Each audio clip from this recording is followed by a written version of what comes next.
Hey Betties.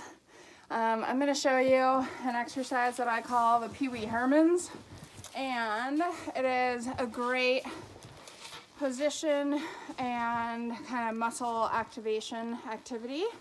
You can do it on or off your skis, you can do it before you've skied, you can do it after you're fatigued, doesn't really matter, but the goal is to activate hip abductors and external rotators, which are the most important muscles in skiing, otherwise you're going to be knock-kneed. So you're going to get into kind of a crouch position, and again using the visual of PeeWee Herman, you're going to let your knees rock in and then rotate them out. So learn what it feels like, or teach what it feels like to be on your big toe side edge versus your pinky toe side edge. So get in neutral and drop from your ankles, right knees forward, and you're going to have your hands on the outside of your knees. So you can do this to the person or they can do it to themselves, but hands on the outside of the knees, and you're doing an isometric contraction. So isometric means that you're activating the muscles, but you're not creating motion about the joint.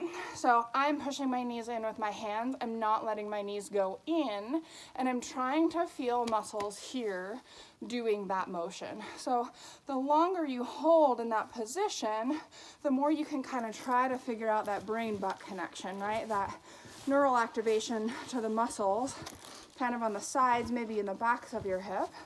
And you can do a little bit of a posterior pelvic tilt while you're in that position.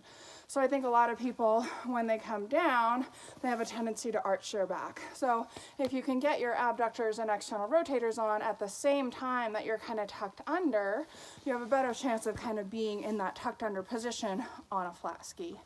Okay, so hips. Then talking about arches. So a lot of times I'm putting people in an arch support, but there's a muscle called your posterior tibialis that also does the action of lifting your arch, which is the same thing as obviously spiraling your thigh bone outward. So when you're in the same position, you're gonna envision that there is a thumbtack underneath the inside of your arch, and you're going to try to scoop your foot up off of that thumbtack, which again is the exact same motion as just kind of spiraling up and out of that genu-valgum position.